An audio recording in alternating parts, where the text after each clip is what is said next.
मैं पहले ऑनलाइन काम करती थी, ऑनलाइन कपड़े इतने बिकते नहीं है, तो इस वजह से मैंने ये स्टॉल लगाया क्योंकि मेरा किराए का घर है। मैंने शुरू के रोज़ों में 4 दिन मैंने समोसे पकौड़े रोल भी लगाए, यहीं पर स्टाफ पर ही बनाए, लेकिन उसमें मुझे नुकसान हुआ। 15,000 रुपये लगाए, जितना लगाया था मटेरियल वही मिला, बचत कुछ नहीं। ये सामान सब किसी और का है, मुझे ये सब पे बस 50-100 रुपये मिलते, मेरा इसमें कुछ भी नहीं।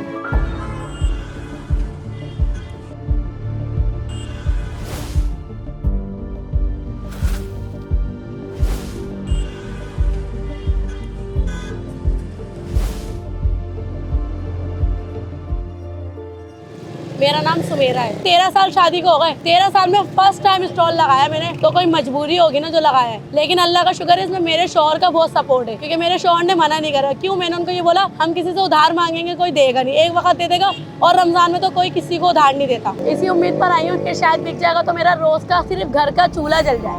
मम्मा की शर्ट बेचती है, मुझे पता है ये बेचने से मेरे को किराया नहीं मिलने वाला मेरे घर का, लेकिन इसके चलने से मेरे बच्चों को सिरिलैक्स खाने को मिल जाएगा, दूध मिल जाएगा, रोटी रात की रोज नसीब हो जाएगी खाने। जो 400-500 हज़ार में कमाऊंगी रोज के, उससे मेरे रोज की घर की हड्डियाँ जरूर चल जाए। ईद है, मैं 3-4 साल हो गए ईद पर कपड़े तो अब सोचती ही नहीं बनाने का, क्योंकि किराए का घर है।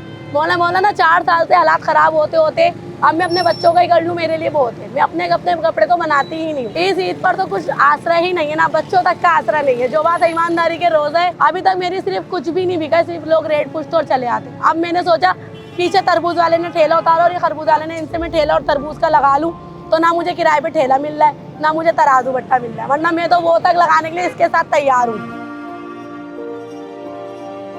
मैंने ये पीछे तरबूज वाले उनसे बात की हुई है कि मैं रोज का माल उठाऊंगी, जितना बिकेगा उतना बेचूंगी, जो बच जाएगा वो मैं आपको वापस कर दूंगी, मेरे घर में जगह नहीं। उन्होंने कहा ठीक है बाजी, आपको जितना तरबूज चाहिए हम आपको दे देंगे, आप रोज का माल उठाओ, बेचो, जितना आपका बिक जाए ठीक है, लेकिन हमारे पास ठेला नहीं है, आप ठेला और तराजू कर लो, माल हमसे उठा लो, आपका रोज बिके ठीक है, नहीं बिके वापस मगरिब के बाद दे के चले आओ। मेरे पास तराजू के 3,000 रुपये नहीं है कि मैं तराजू खरीद लूँ। हुकूक मांगने से नहीं मिलते, अपने खुद लेने पड़ते हैं, आगे बढ़ना पड़ता है और मेहनत करनी पड़ती है, इसके लिए जद्दोजहद करनी पड़ती है, बच्चे संभालने पड़ते हैं। थोड़ी मेकअप करा, जीन्स पहनी, कुर्ती पहनी, चादर ओढ़ी, दुपट्टा ओढ़ा और निकल गए हुकूक मार्च के लिए। ये सारे स्टैंड है रक्षों का, सारे यहाँ पर पार्टी वाले भी अफ्तार खिलाएंगे। इतना हुजूम होता है आदमियों का कि कोई हद नहीं है, लेकिन मैं अकेले यहाँ बैठी हुई होती हूँ अपने बच्चों को लेके। मजाल है कोई गलत निगाह से देख ले, जब तक हम उसको कोई आगे से कोई इशारा नहीं देंगे, जब तक हम गलत नजर से नहीं देखेंगे, फिर ही नहीं करेंगे किसी की मजाल है कोई आके कुछ बोल दे। मैं तो यही मैसेज दूंगी कि जो औरतें ये सोचती हैं कि हमारे मर्द की जिम्मेदारी है, औरतें जो बाहर निकल के कमा रही हैं ये क्यों कमा रही हैं, जो दूसरों को खराब कर रही हैं या ये इस तरह कर रही है, ये सब गलत है।